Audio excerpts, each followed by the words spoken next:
a week ago, we have just announced Nozbe 4 private beta, a completely new Nozbe product to help small teams do great things. And now we want to make it official that Nozbe 4 is going to have a completely new logo, a completely new kind of visual brand as well. And we're wearing it if you're watching this on video. And that's the topic for today on the podcast. The thing is that our designer Hubert was not supposed to work on the new logo because we were so busy preparing for the launch. Yeah. But apparently he Look, designer's gonna design. Exactly. Haters gonna hate, designer's gonna design. That's true. So our logo over the years, now there's this hashtag Nozbe history coming in here. Okay. So our logo over the years has evolved. It in the beginning it was like the O, and in the Nozbe it was the O. It was like a kind of a clock with a tick. Yeah. Like a smiley clock with a tick. That was the beginning. Then later it was just a clock with a tick.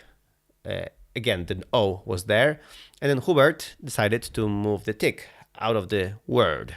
So there was Nozbe as the name, and then tick was the logo. Yeah. So the original one was a metaphor for, the tick for tasks, and the O and the clock for time management. Exactly. Right, but so like 4 years ago, so it changed a couple of times, but it didn't really change. The logo just evolved. Yes. To catch up with times and just be better, like technically.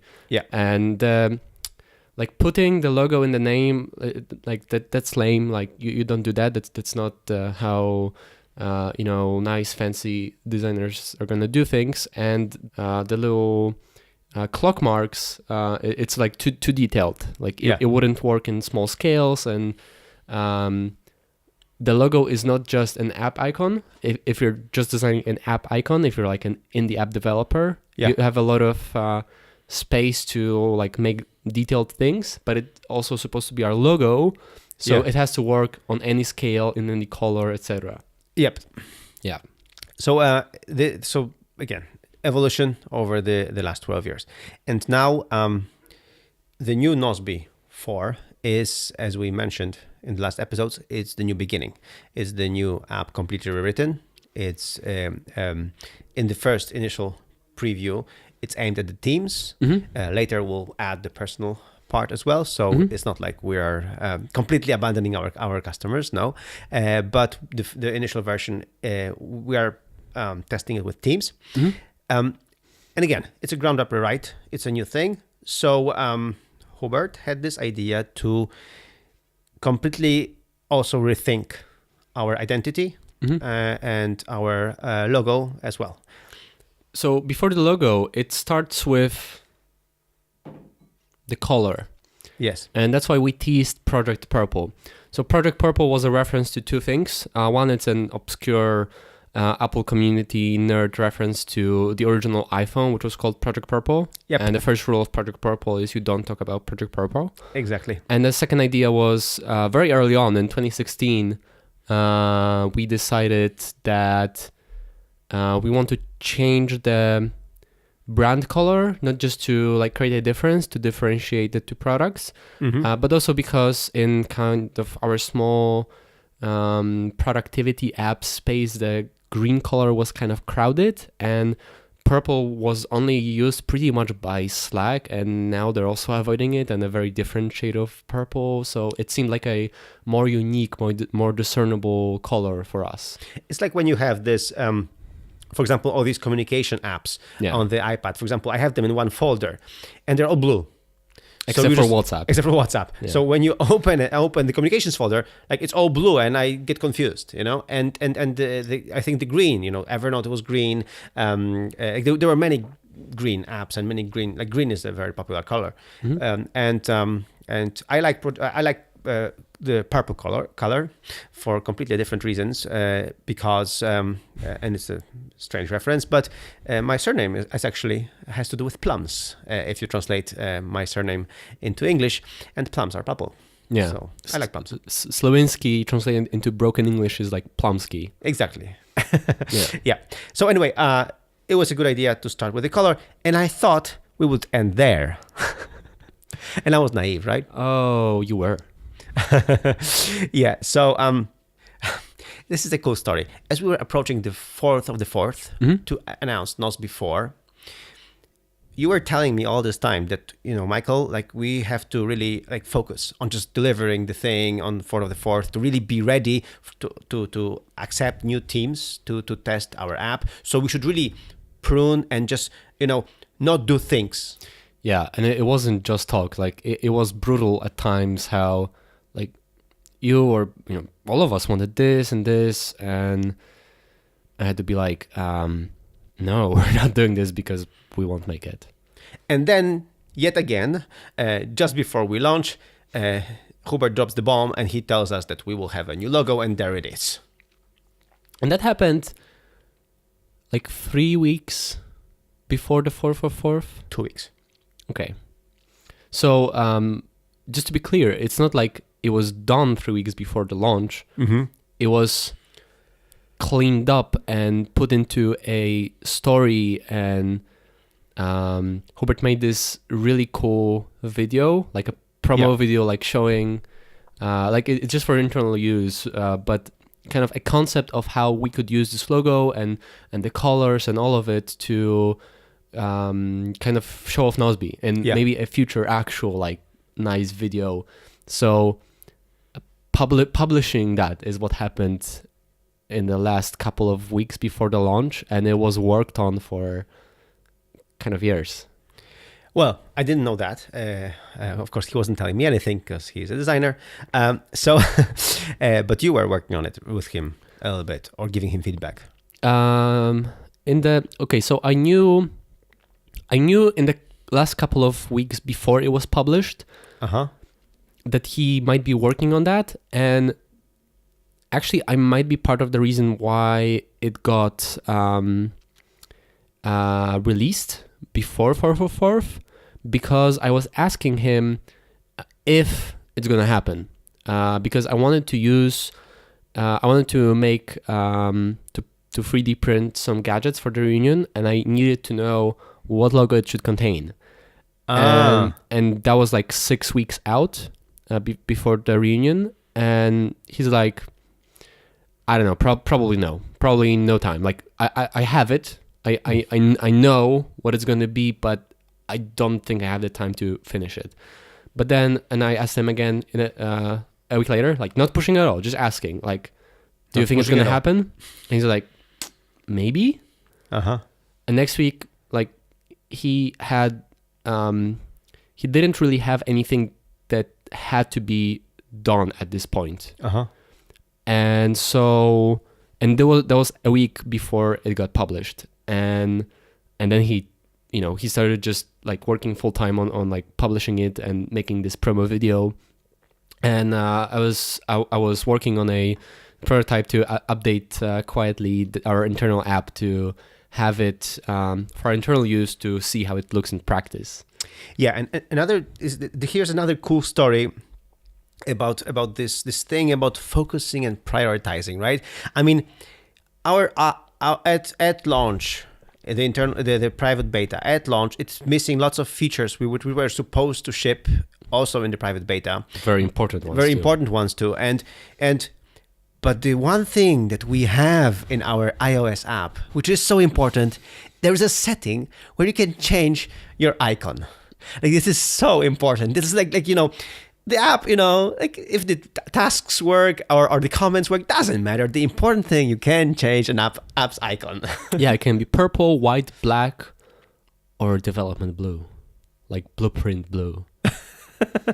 Yeah. I didn't plan on doing this, okay? It just kind of happened. Yeah, that's the That's why, when I when I got this, we had our meeting, and Hubert shows me the logo. You're telling me we have this setting in the app, and I'm like, really? So this is our understanding of focus and then focusing on the most important things. But on the other hand, I do get it. It's like, there you go. It didn't have to be done, but it's really cool. Yeah, so there it is. Purple, white, dark. You can change the type of the icon that you want to have there. Yeah. I don't know if you can see that, but anyway, it's yeah. So anyway, we're talking about the new logo, and I assume our listeners have already seen it, but if not, there's going to be a big link, first one in the description to see it. And if you're watching this on video, we are wearing it all around. It's on our t-shirts. Yes, on our shirts. Yep. Yeah, and it's this like geometric, like simplified, like kind of blueprint version of the logo. And then we have stickers, of course. We are showing that on the video, but we'll also link to the photos of them. Yeah, and they're hexagonal in shape because it kind of neatly, you can neatly show the new logo, the cube N in the outline of a hexagon, which is kind of cool. And thanks to you and your 3D printing skills, which we talked about on this show already, we've got a coaster, a new Nozbe coaster. There it is. Yeah.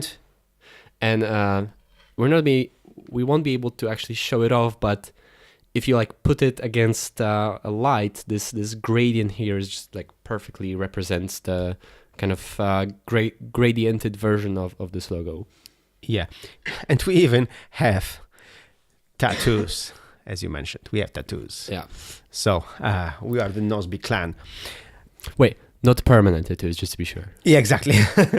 So we are not that crazy. We are building a company here, not a cult. Yeah, right.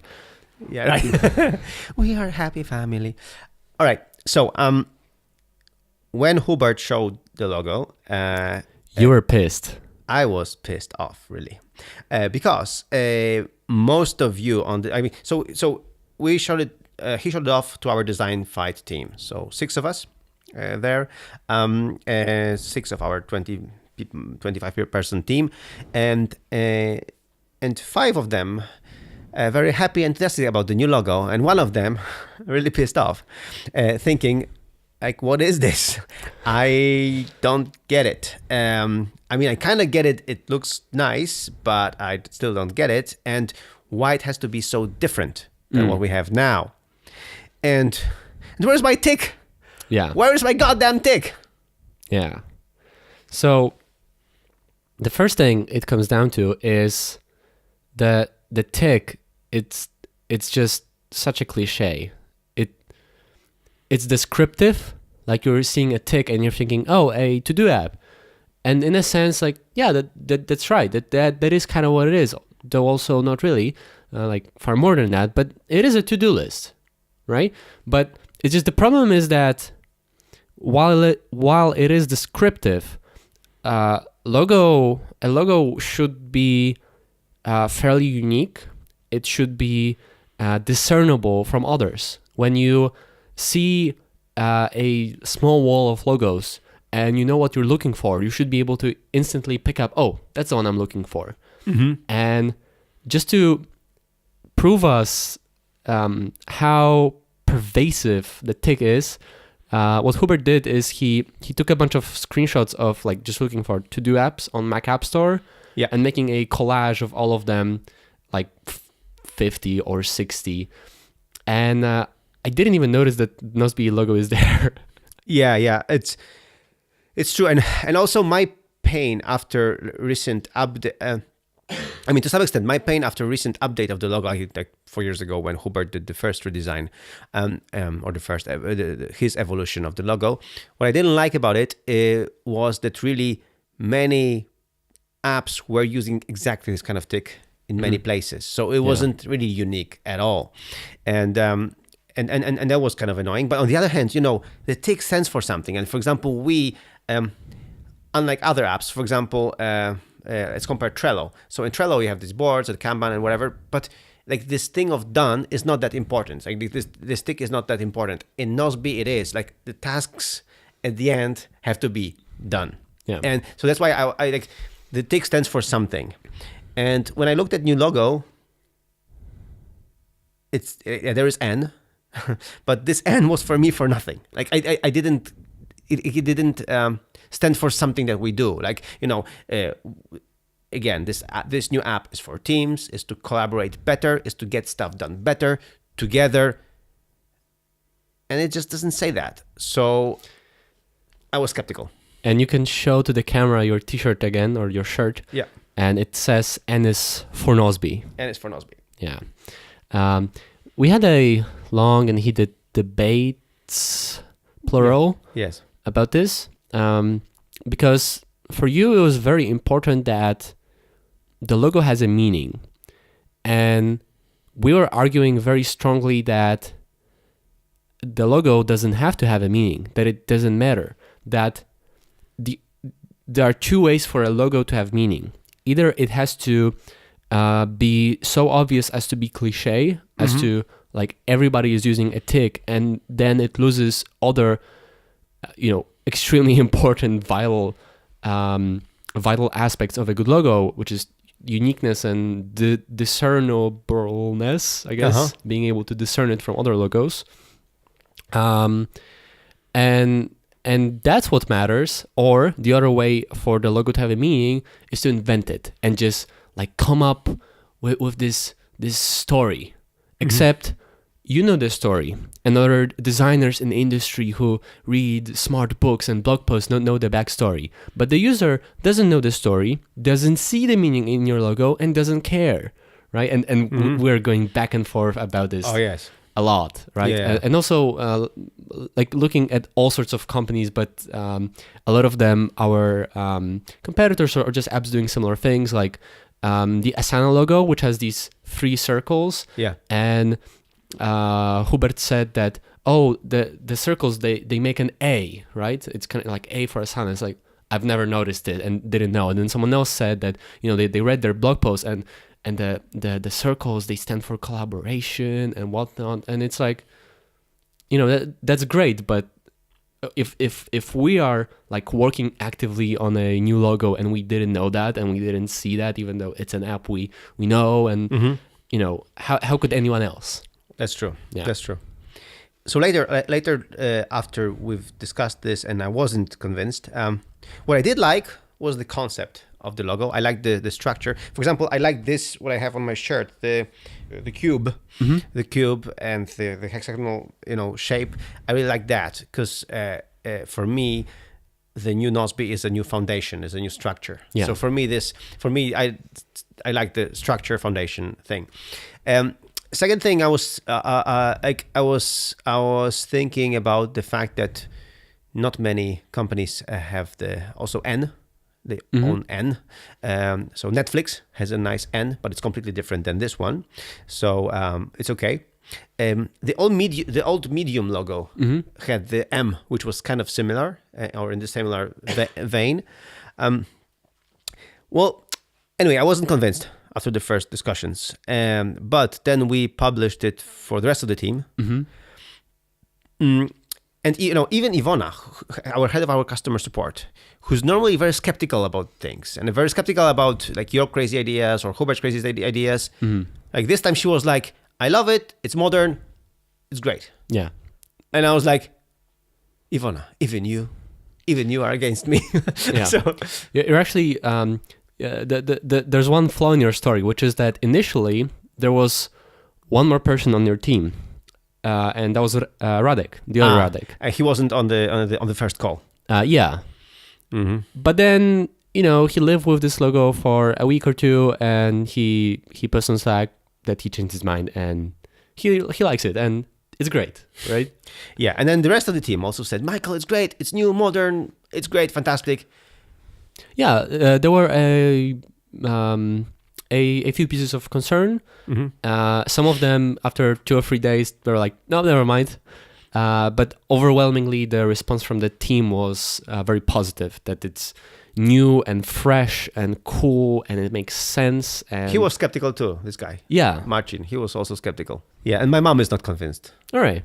But that's still, like something like a logo, you're not gonna convince everyone. So out of 25 or 6 people, to have like 2 people who are on the fence, I'd say that's pretty good, right? Well, yeah. Well, anyway, this is still my freaking company, so I was really like, and it's really, you know, like close to my heart. So it was really still difficult to accept it, but I was leaning towards it, and I think some of the things that started to convince me were like several things. So first of all, I do understand that it would be good to do something, to have a completely new, like fresh start. That's the thing. And Hubert did something, which is of course described in history. I don't know if he knows about this story. I think he does, but I didn't tell him that is what I thought about. Remember when Steve Jobs left Apple? Was thrown away from Apple, was fired from Apple, and he founded his company Next. He went to a very famous designer, and the designer said, and he said that he wants a new logo for his new company, which is called Next, also with N, coincidentally. So anyway, the guy, the designer said, okay, I will get you a logo. I will solve your problem. You will have a logo. You will pay me $100,000 for it, and you will take it as it is. So he didn't give Steve Jobs any options, any directions or anything. He said, I will solve your problem. You will have a new logo. That's it. And freaking Hubert did the very same thing. Yeah. He said, Michael, that's the only one I've got. And I'm like, but haven't you thought about something else, or maybe some other direction or whatever? I've explored all directions. This is what I've got. That's all. He was very clear that's the only thing he's got, and the best thing he's got, and that he's worked on it for a long time, thought about it, and if you want a different logo, you can hire a designer or a company to do it. But he explored all options, and that's the one, and that's it. I hate this. I just hate something like this. It just puts me like against the wall. But on the other hand, I was kind of amazed at how he was like so certain about it, certain of it. So that was one thing. Second thing, so here on this reunion, we had this clumsy discussion about the new logo. Yeah, it was a clumsy discussion, but I needed it because I wanted to see if it's a group thing, if it's like just 3, 4, 5 vocal people out of 25 who just say it's great, and everybody's like, okay, it's great. So I saw not only in what people were saying, but also in the way they were looking at this, that in their eyes, that people are totally for this logo, that they like it, that it's not just me. No, that it's not just you or Hubert or just a few people, just a bunch of people who are just loud and vocal, but the entire team is basically for it.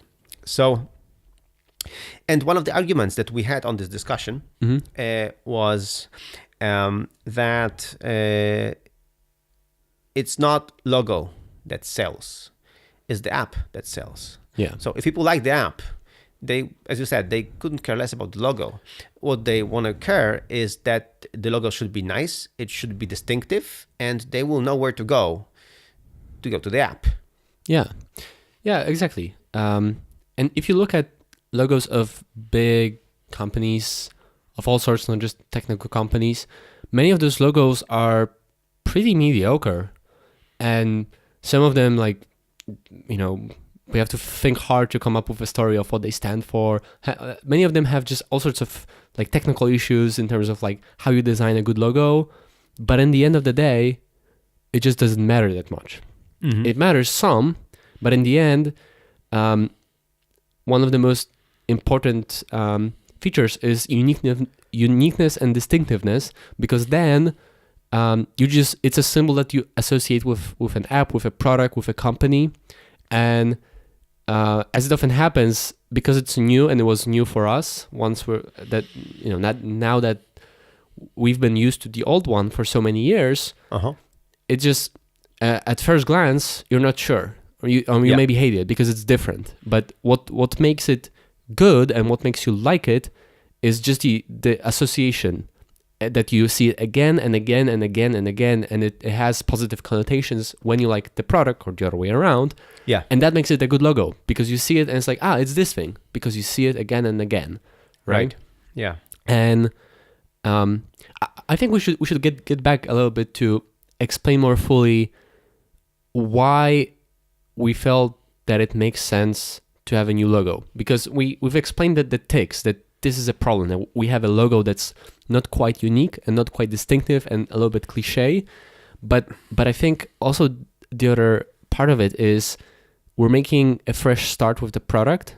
It's a new product, it's a different product, and so having a different brand around it, brand in the very kind of technical meaning, the logo and the colors and how we represent it visually, it helps. The identity. Yeah, it helps to differentiate it and show that it's a different thing and it's a cool thing. Yeah, also one of the other arguments that you said in the discussion was that the logos with tick in our minds, but not on but also we think in like we believe what we heard from other people is like it's a to-do app. Yeah. And our app is so much more.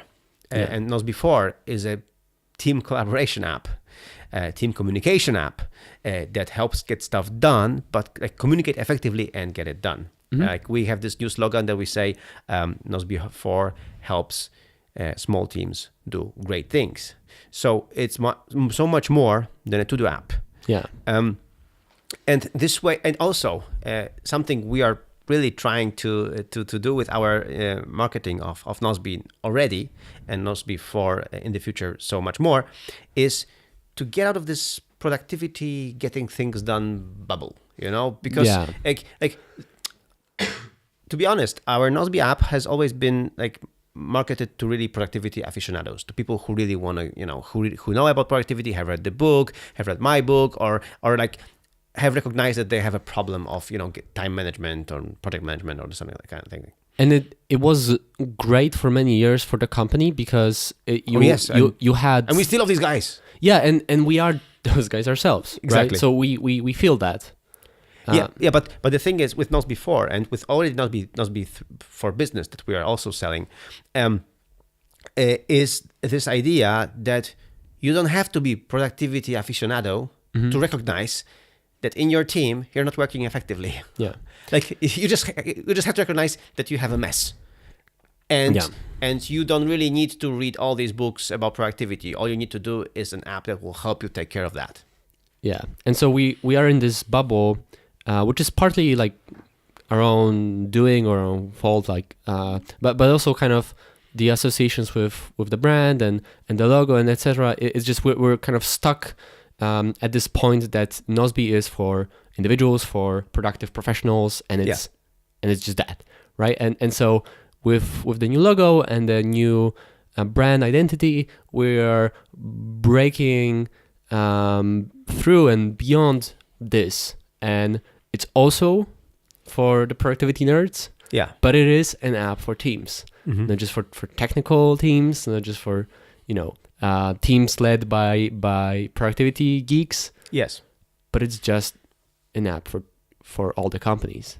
Yes, and we already see that. Like people who are using Nozbe 3, like the companies that are using Nozbe 3, Nozbe for Business, they are already like from so many different industries. Yeah. And I'm always blown away when I talk to them. And like they're completely different people from, the original Nozbe customers. So like we're flipping the coin in this sense. So yeah, having a new identity, I think will help us. Will help also, in the future to have this distinctiveness of Nozbe 3 is here, Nozbe 4 is there.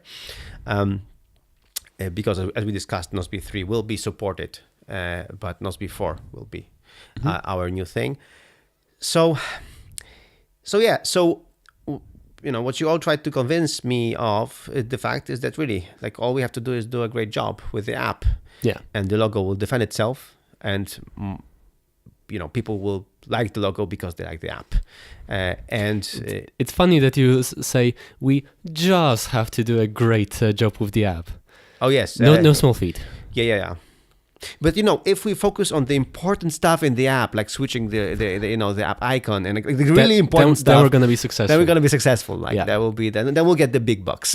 No, but in the end, it's true. Logo is good. It's important, but in the end, if you have a great app with a mediocre logo, and there's a lot of them, it's gonna sell and people are gonna love it. And if you have a mediocre app with a great logo, it might have a 1 or 2 day spike on App Store downloads, and then you're forgotten. Yeah, and as we've discussed on this show, and this is on our 183rd episode. Yeah, we do things in the long run. So we do things for the idea with Nozbe 4 is to build Nozbe for the next decade. To build the foundation for the next decade, because we've got some really cool ideas, like for Nozbe 4.0, and then for 1, for 3, for 2, for 3, and beyond. So like the roadmap is really nice. Yeah. So I wanted to talk a little bit about the kind of technical aspect, like technical design aspect of the logo, and why it's pretty cool. And that largely has to do with the fact that it really works well in any color and any size.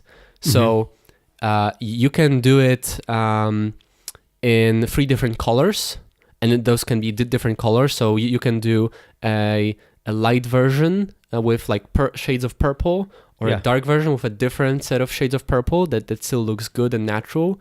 You can do it monochromatic with just one color, and that can be any color we want. Like we're sticking with the purple brand, but it might make sense for like just marketing reasons, for illustrations and whatnot, to go with different colors. That's true. It works in with solid colors. It works with gradients. It works with lines only. Like if you're watching the video on the sticker, that it's just the lines. So that makes sense if you have like a huge logo on like a background on the video. That's gonna look very good.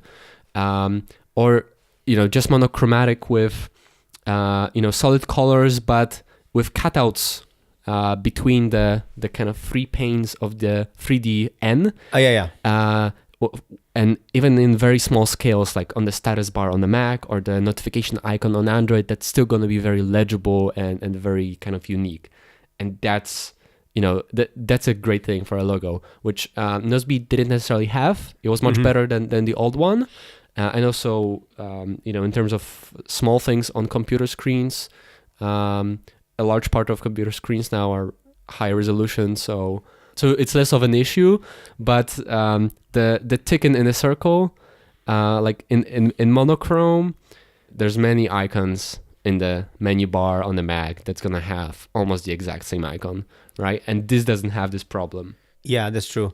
I like again. That's why we chose this for the shirt. I like this cube and this game of also this play of words, like Nozbe, and is for Nozbe with the 4. So it's also cool in that sense. And it's funny that the moment I started to like the logo, like it's funny how the brain works. I started trying to figure out, come up with ideas where it actually makes sense, like come up with explanations and a story. So I think, in a month or two, I'll be able to write a perfectly long blog post about the genesis of the logo and what it really means. Even though, like I started to come up with feelings, like for example, the if you look at the N and then you flip it, it's like Z, and I remember when I was thinking about the Nozbe name, which coincidentally stands for nothing. Like there is nothing like Nozbe. Like the name Nozbe, like it comes from the game of words of naturally organized and everything. But but Nozbe word doesn't mean anything. Yeah.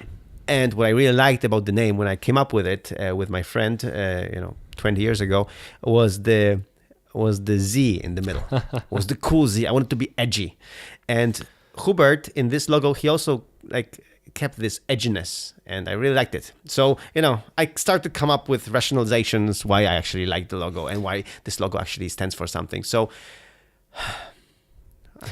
human mind is it's strange. It's funny how, in 2015, the cool startup is going to have .io at the end. Oh, In yeah. like 2009, it's going to end with an R like Flickr with just Yeah. an R but Yeah. without an E. And then 2000, like what, 3 or 5? Apparently, like having Z in the name was like the mark of coolness. Exactly. There was Z and an X, I think. These things were like edgy and stuff. Yeah, and for marketing, we're going to use this font called Radical, Yeah. which is also like has all pointy edges, like the N, Yeah. to kind of like complement it and just be different from almost everybody else in our little world, just to be like more unique and radical, and that's it. That's all you need, and it's cool. And by the way, I'm pretty sure most logos work like this. Like when the designer needs to sell it to a client or their boss, or maybe when the boss needs to have a story to write a Self-congratulatory blog post. yeah, or a biography. Yeah. Then the stories came up with and like post after the fact. Whereas the designer just made something that seemed cool, Yeah. and that was really all that was needed. That's one of the last things I wanted to talk to you. I was surprised that I mean our small Nozbe team is like is composed of people who are really smart, very well educated. We have a really cool team, and I was surprised that to most of them, this fact that this logo doesn't convey any of our values or mission or things like that wasn't that important. For them, it was important that it has to be edgy, it has to be modern, it has to look good. Yeah. Like they were the criteria, Yeah. And that I think that this is something that surprised me. That I was like the people were not thinking like this, like I was. I'm not at all surprised. I'm also not surprised that if it was anyone in the company, you would be the one who would have a problem with that. It makes perfect sense to me. But we're now past that, and it's for Nozbe. And it's for Nozbe, and it's for something new. Yeah. So yeah, that's it. That's all we've got today. And we will link to the video of this so that people can see our shirts, see our radical font. I don't know if they can see that right now, and the coasters and everything else. So yeah, I'll put the 3D model files for the Nozbe coaster on Thingiverse if someone has a 3D printer. And wants yeah, that. and link them up in the show notes. Yeah, Yeah, I perfect. will. Yeah, that's a good idea. Yeah. So we will discuss more of this probably in a few months when we have the open beta of Nozbe 4, because then we'll figure out a way to show it off more. But now we've got this, and in the next episode we'll talk about something else completely. Yeah. We've had 3 episodes about Project PowerPole. Now we have to again focus on work. It's not decided on, but we are likely going to, if not next week, then maybe the week after that, we'll probably talk about the book. So it's gonna be actually connected. You mean the courage to be disliked? Yeah, The Courage to be Disliked. And there's the second one, which we'll also talk about soon-ish. Yeah, the Digital Minimalism by Cal Newport. The Digital Minimalism by Cal Newport. Yeah, So again, that's the 2 books. exactly. So these 2 books, the Courage to be Disliked and the Digital Minimalism, these 2 books are on our wait list. Here Yeah, for links in the podcast. show notes, as Yeah. always. So please do your homework, read the books, and we'll discuss them. All right. That's it. Let's go bowling. Let's go bowling now.